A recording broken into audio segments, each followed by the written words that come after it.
You're watching South Asia Newsline, and here are the top stories we are tracking for you on Wednesday, the 25th of June. Shubhanshu Shukla launches into space aboard Axiom 4, propels India to new heights. UK PNB slams rights abuses in POJK, Gilgit-Baltistan during protest at UNHR.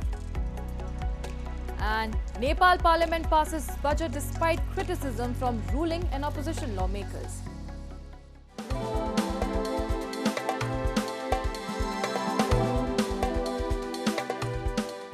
And now for all the details. Taking a giant cosmic leap, astronaut and Indian Air Force test pilot Group Captain Shubhanshu Shukla has etched his name in history as he launched into space as part of NASA's Axiom 4 mission. Strapped into SpaceX Crew Dragon spacecraft, Group Captain Shukla, who was also mission pilot for the Axiom 4, took off from NASA's Kennedy Space Center in Florida. Launched atop a SpaceX Falcon 9 rocket, the mission carries Shukla and 3 other crewmates from the US, Poland and Hungary to the International Space Station. The mission is a joint collaboration between NASA, Axiom Space and the Indian Space Research Organization and the European Space Agency. The crew will take 28 hours to dock and will stay for 14 days in space conducting over 60 scientific experiments, including 7 designed by the ISRO.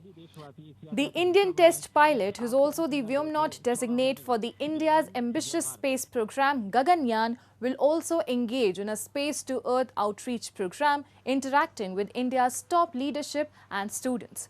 Following the launch, Group Captain Shukla has become the second Indian after Wing Commander Rakesh Sharma to go to space and once docked, the first Indian to visit the orbiting station. Rakesh Sharma had made history when he went to the space in 1984. मेरे प्यारे देशवासियों, what a ride! 40 साल बाद हम वापस अंतरिक्ष में पहुंच गए हैं और कमाल की राइड थी। इस समय हम 7.5 किलोमीटर प्रति सेकंड की रफ्तार से पृथ्वी के चारों तरफ घूम रहे हैं और मेरे कंधे पे मेरे साथ मेरा तिरंगा है जो मुझे बता रहा है कि नहीं हूँ, मैं आप सबके साथ हूँ। ये मेरी इंटरनेशनल स्पेस स्टेशन तक की जर्नी की शुरुआत नहीं है, ये भारत के ह्यूमन स्पेस प्रोग्राम की शुरुआत है और मैं चाहता हूं कि आप सभी देशवासी इस यात्रा का हिस्सा बने। आपका भी सीना दिल से चौड़ा होना चाहिए, आप भी उतना ही एक्साइटमेंट दिखाइए। आइए हम सब मिलकर भारत के इस ह्यूमन स्पेस प्रोग्राम की जर्नी की शुरुआत करें। धन्यवाद। जय हिंद, जय Bharat. People across India were seen celebrating the historic space leap. Shukla's alma mater in his hometown, Lucknow, streamed the launch event for its students, joined by family members of the Indian astronaut. The family expressed pride and happiness. Similar screening events were held across other cities, with India's Space Minister Jitendra Singh leading one such screening in capital New Delhi. India's President Draupadi Murmu also lauded Shukla and expressed her best wishes to the other crewmates. PM Modi also wished success for the mission and said Shukla carries with him the wishes, hopes and aspirations of 1.4 billion Indians. Shukla, along with 2 other astronauts, is also designated for India's maiden space flight, estimated to be launched by 2027. Once launched successfully, India will become the 4th country in the world to independently send humans into space, paving the way for further space feats.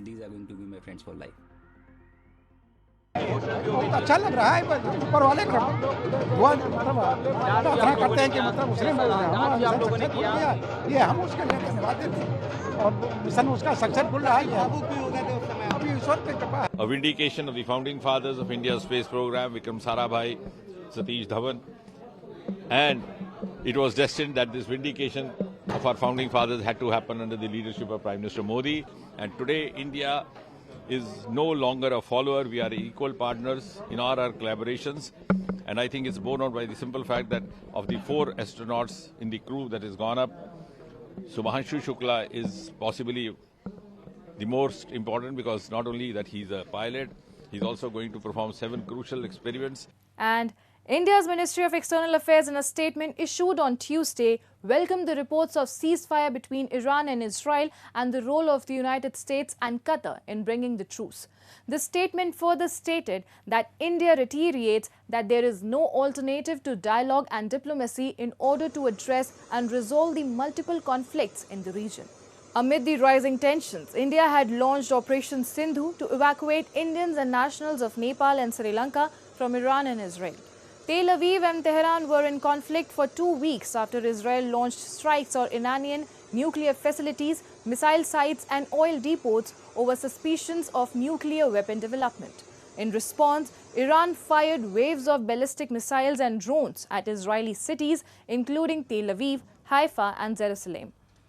Tensions spiked over the weekend as US bombed 3 Iranian nuclear sites, with President Trump claiming they were obliterated. Later, US President Donald Trump claimed that he mediated the Iran-Israel ceasefire.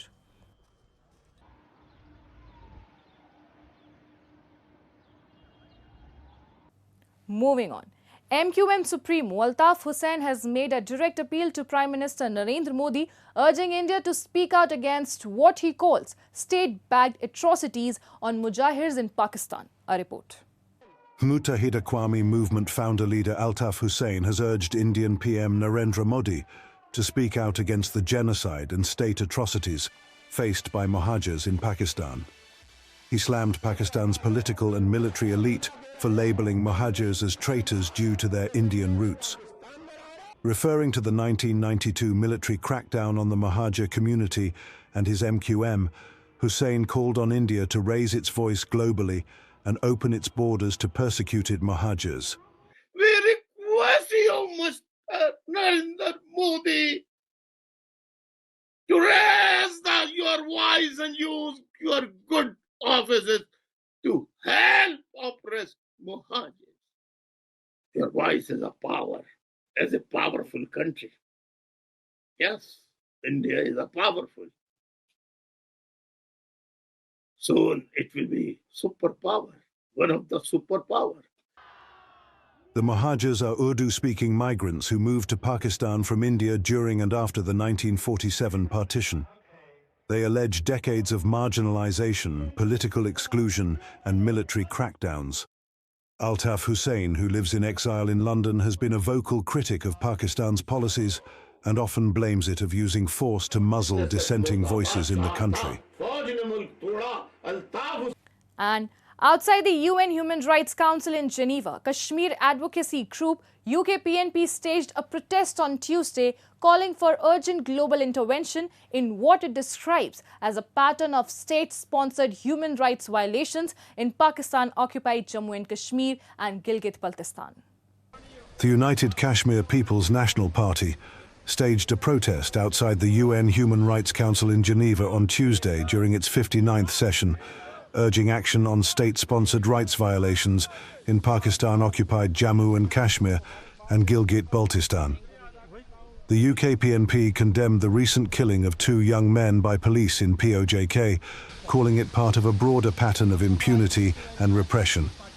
The protesters accused activists and students face arbitrary detention, torture, media censorship, and political exclusion, while basic democratic rights remain absent under sustained military and administrative control in POJK. हमने ये ज़रूरी जाना कि एक ऐसी family जिसके बच्चों को दिन दिहाड़े जो है वो कत्ल कर दिया गया है और उनके खिलाफ पाकिस्तान ऑक्युपाइड कश्मीर के किसी भी थाने में कोई एफआईआर रजिस्टर्ड नहीं है, किसी कोर्ट ऑफ लॉ से उनको जो है वो इश्तिहारी नहीं करार दिया गया है। इसके बावजूद पुलिस ने एक झूठी कहानी, और झूठी कहानी ये थी कि जिस वक्त वज़ीर अमूर कश्मीर ने कश्मीरी कौम के लिए अब्यूजिव लैंग्वेज अदा की, तो जरनोश जो एक कश्मीरी नौजवान था, स्टूडेंट था, उसने उनके एक जलसा में उनकी तरफ जूता उछाल दिया, तो न सिर्फ उसे बल्कि उसके भाई को भी कत्ल कर दिया। तो ये जुल्म और ज़्यादती जो है हमारे उस एरिया के अंदर ऐसी हो रही है कि जिसके लिए हम समझते हैं कि आवाज़ बुलंद करना ये बहुत ज़रूरी है। Unfortunately, Pakistan is not ready to listen the voice of progressive, secular, human rights defenders, political activists, and this is alarming situation people are facing in Pakistani occupied Kashmir and Gilgit-Baltistan. We have raised that we have no freedom of expression, and during recent crisis between India and Pakistan, extremist forces are roaming freely, and state is not ready to curb on these extremist groups. Highlighting decades of suppression, UK PNP appealed to the UNHRC and EU to include human rights conditions in their engagements with Pakistan.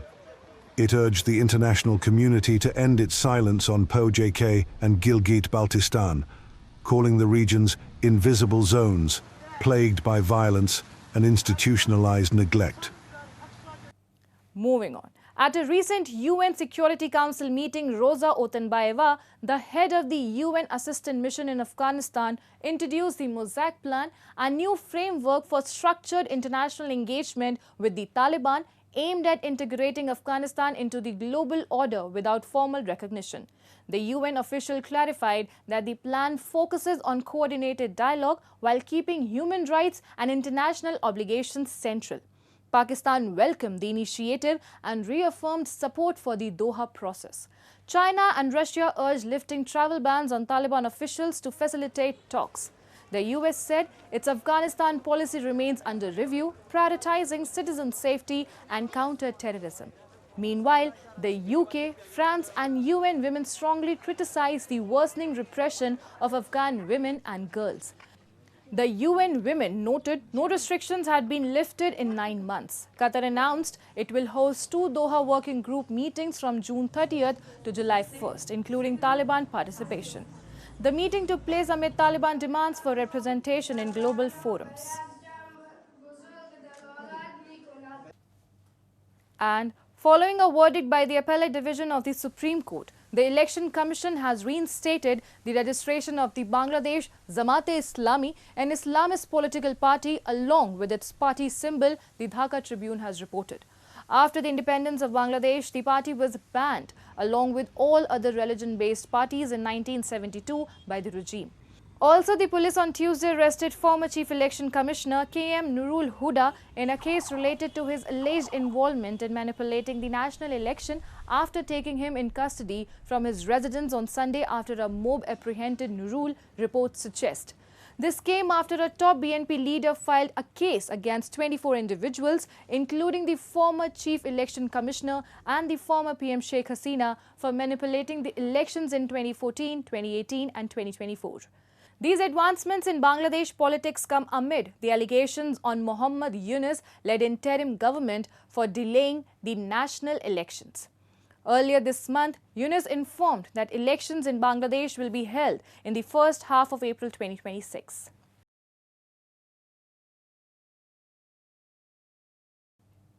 Moving on. Nepal's House of Representatives on Tuesday passed the 1.96 trillion rupees budget for the fiscal year 2025-26, despite criticism from both ruling and opposition lawmakers. Expressing their views, lawmakers had criticized the budget for lacking balance and being tailored to appease the constituencies of some leaders. The Appropriation Bill 2025 presented in Parliament by Finance Minister Bishnu Podal was approved by a majority vote during the Tuesday's session. The opposition argued that the budget fails to address the broader needs of the country as a whole.